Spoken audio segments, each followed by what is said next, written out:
Hi, today we are going to be talking about gravitation and gravity, something that we have been using in our lectures over and over again all the way since chapter 4 when we introduced the idea of gravitational acceleration g equals 9.8 meters per second squared. But we never actually spoke what gravity is. We have just been using g without actually speaking about it. So today we're going to be looking at the definition of gravity in Newtonian mechanics. To start with, you might be wondering what on earth this photo is. Why is the sun seems to be on something that's right out of the Matrix movie, and why is it distorted? This is called space-time, the Matrix thingy, and what the sun is doing is causing a curvature of space-time that is causing gravity to exhibit itself.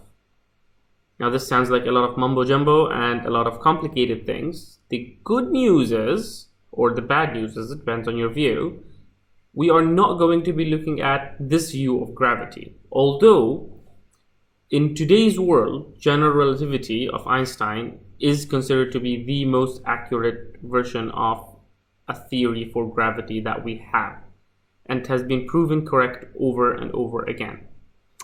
Today we are going to be using the Newtonian approach for gravity, which is much simpler to start with, and to many approximations is very, very good, and it enables us to do pretty much all of our earthly calculations with ease. Your book does have an interesting portion about Einstein and general relativity towards the end of this chapter. Unfortunately, it is not part of the syllabus, and we are not in a lecture theater at the moment, so that I could elaborate more on this.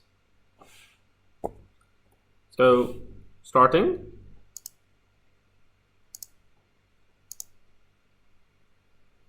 Now, there's a famous story that we have heard over and over again about Newton and apple.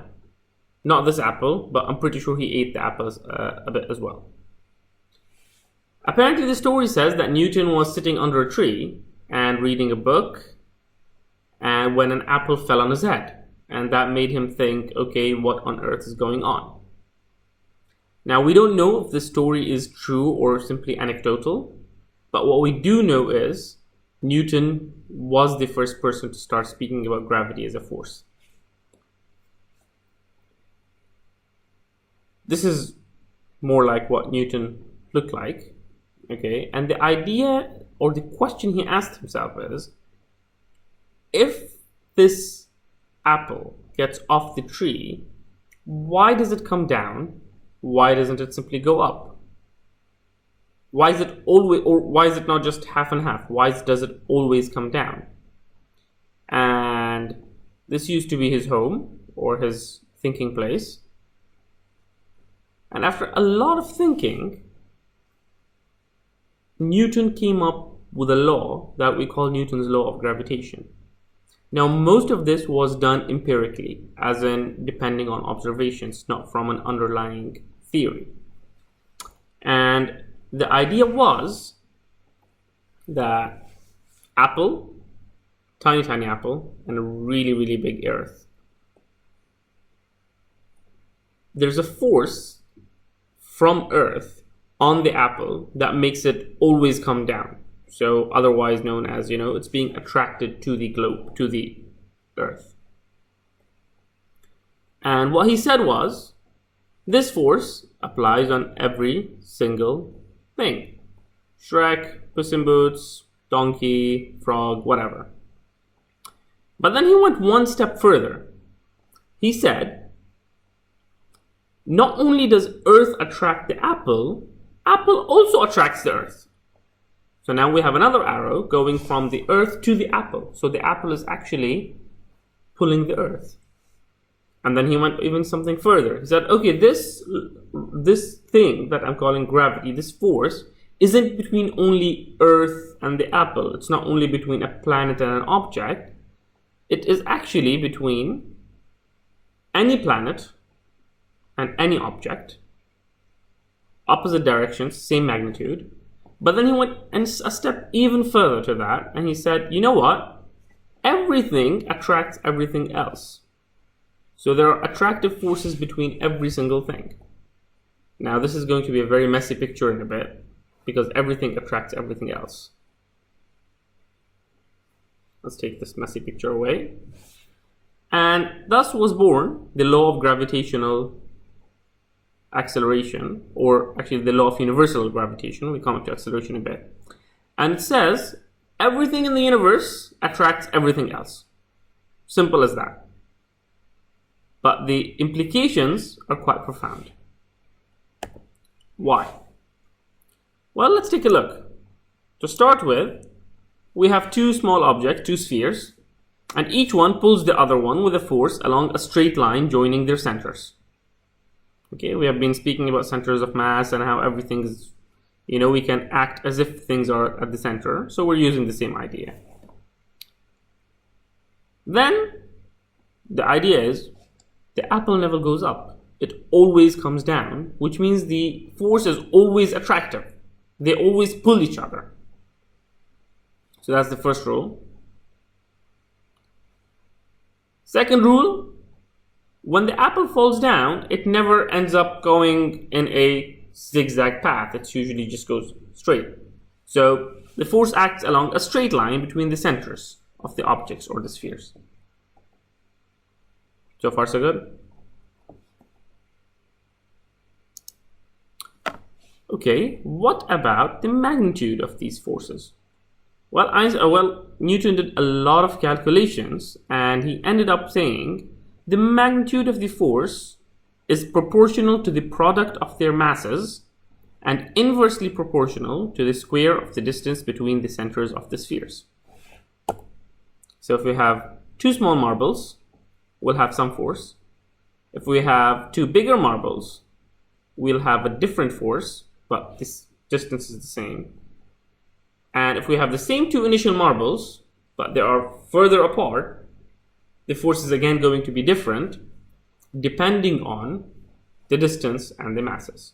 So if we are to rank them somehow, we are going to say, okay, let's say if this is, for example, 100 newtons, this is going to be maybe 200 newtons. And this is going to be closer to 25 newtons. Now you might ask, why did I go double here but not divide by 2? So this is multiplied by 2, yet this is divided by 4, not divided by 2. I'll come to that in a second. We've already said it because it's the square of the distance, but we'll come to it in a sec. This is the mathematical version of the law. F equals gmm over r squared. G is a constant, 6.67 times 10 to the minus 11 newtons meter squared per kilogram squared. And it's called the gravitational constant. And as usual, force is a vector, and the direction we have chosen is radial. So always pointing straight to the center. So if I have Earth here, and I have an object here, it will go straight down the radius. If I have another object here, well, what's the straightest distance from the radius? It's going to be this. Good. This is going to be my force. Okay, back. Our apple again, and a really, really big Earth. What's the relationship between them? Well, we said we act from the centers, so he came up with something called the shell theorem. And that says a uniform spherical shell of matter will attract a particle that is outside of it, so just outside, as if all the mass was concentrated at the center. Now we have already approached this idea from before. We called it the center of mass. So the force will act as if it's just right between this place and this place. Okay? Earth is basically a nesting of shells. I'll show you another photo in a bit. Okay? Actually, in a few slides. So we feel Earth's mass as if it was all located at the center. Well, now here's the interesting bit. The Earth-Apple and Apple-Earth forces are both 0.8 Newton, because remember when we wrote the equation, we said F equals G m1 m2 over r squared. Now you'll notice we did not specify this force is on which. Is it on m1 or m2? And the reason we did not specify is because this force is equal on both of them. You would say, but this doesn't sound right. How can all of Earth pull on an apple at 0.8 newtons and then only an apple pull on all of Earth? Well, it turns out, mathematically and realistically speaking, the forces are the same, 0.8 newtons, but the acceleration difference is caused by the difference in mass. Now remember, this is F equals gmm over r squared is also equal to ma. So when you take m for the Earth, it's going to be a really, really large number. And when you do F equals mass Earth, you will get acceleration to be very, very tiny. On the other hand, when you do F over mass Apple, which is barely, a few hundred grams, you will get A, which is approximately 9.8 meters per second squared. Okay? Let's do a PIQ to see if you have understood the whole idea. Two objects considered point masses are initially separated by a distance d. The separation distance is then decreased to d over 3. How does the gravitational force between them change? So the masses remain the same, the distance changes. Think about it, do it, then come back. Now, gravity we said is a force, at least in Newtonian mechanics. Okay. Now, which means we can simply add them up. We add all the individual vectors as forces. F gravity net is the sum of all the forces. Now, all the forces of what, you might ask? Well, for purposes of very simple calculation, we will say, for example, between the Earth and the apple. But remember, although you don't have to do this, and we don't usually do this, okay, unless you're talking about some really big stuff, the gravitational attraction is between every single thing. So technically speaking, if you want to be absolutely accurate on what Fg is on something, you need to add up the gravitational acceleration of every single atom in the universe. Now, of course, practically speaking, A, that is impossible, B, that is ridiculous and not necessary, because it goes as 1 over r squared. So as soon as your r is big, your force would pretty much be almost 0. Also, if the universe is symmetric, or at least locally symmetric, then the forces cancel out because they are vectors and the directions are going to cancel. Okay, for a real object, now this becomes an integral, as usual. You will take a weirdly looking object and you are going to try to find the center of mass. Okay, or if you want to find the force, you can find the force by each and every single bit and then add them up together. Up to you. If the object is uniform, we can treat its mass as being at the center instead. Simple, we have done that before. Now, what happens to gravitation near Earth's surface? Well, as we said, it depends. Earth's mass is constant, and we said it depends on distance. And as we get closer to the surface, your r changes, right? Now you would say, okay, why is it not going to infinity since, at the surface r is 0? Be careful, your r is not actually from the surface, it is from the center of the Earth, and you never go to the center of the Earth. So F equals gmm over r squared. F is also equal to ma, and that means if we equate them, ag equals gm over r squared. So g is constant, m of Earth is constant, the only variable is r squared. Now, how does this affect us practically? At the surface, exactly at the surface. Now, what do we mean by surface is iffy, because do we take surface to be, sea level? Do we take surface to be the closest we can get to the bottom of the ocean, for example? Is it the Mount Everest? Usually we treat it as sea level. Okay. It's 9.83 meters per second squared. At the height of Mount Everest, at about 8.8 kilometers, your R has increased by 8,800 meters. And that actually decreases, and you can measure this decrease in G to be 9.80 meters per second squared. Now, you should have done an experiment on this to calculate G yourself at the lab. Unfortunately, due to ERT, you are unable to do that. What happens if I go in an air balloon and I go higher, say 36 kilometers? Well, my gravitational acceleration goes down to 9.71. And if I'm in a space shuttle at a height of about 400 kilometers, it goes down to 8.7.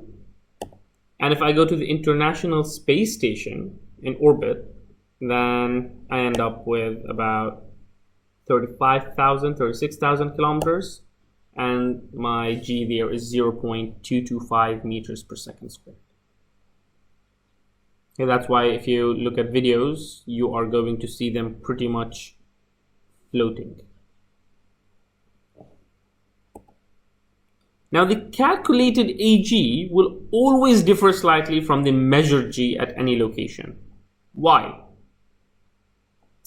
The calculated gravitational force will not match the weight for 3 reasons.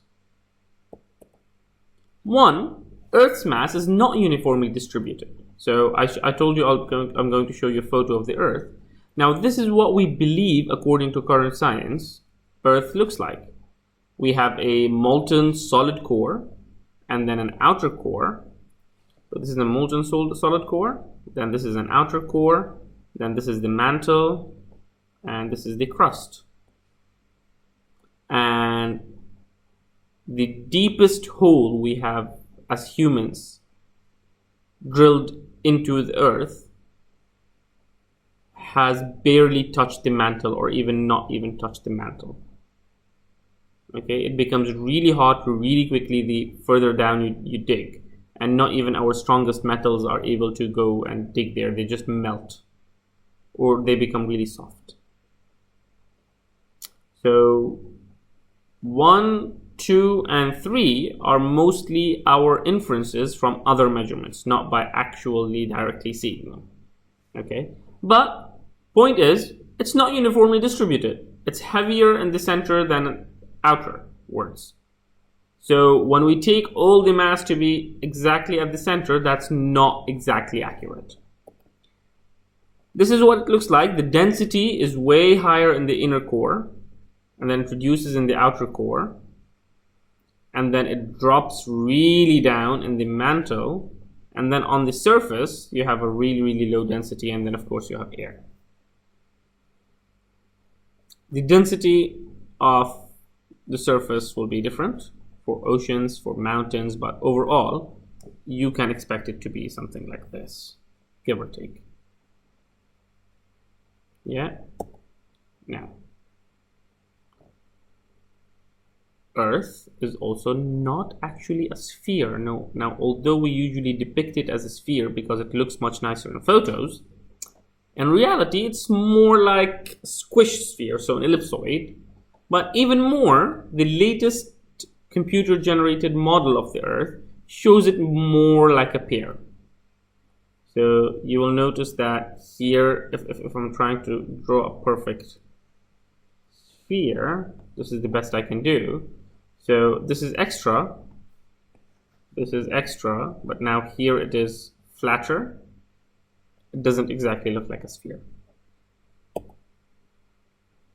And this is another shape based on the modeled gravity data. Okay.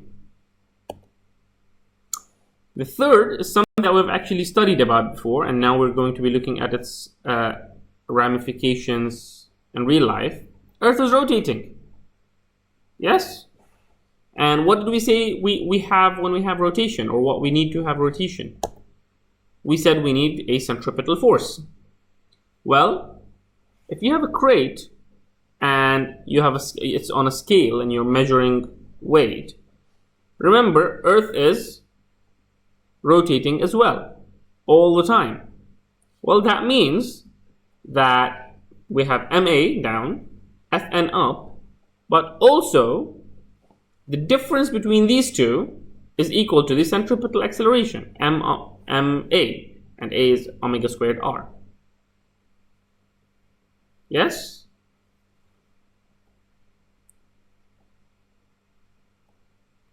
And if we simplify the equation, we will end up with G, the measured G, being our calculated G according to GMM over R squared, minus a certain number. And that certain number would be Earth's rotational velocity, omega squared, and the distance, R.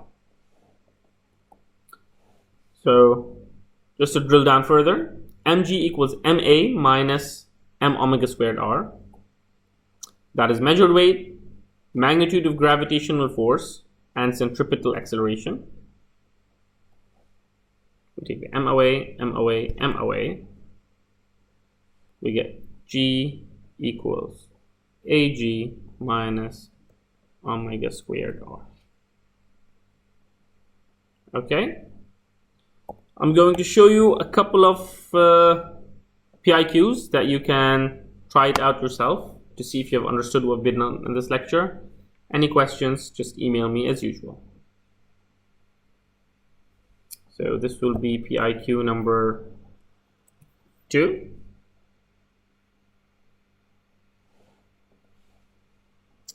This will be PIQ number 3.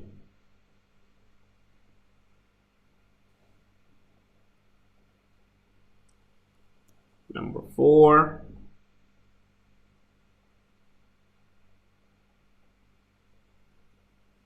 And number 5.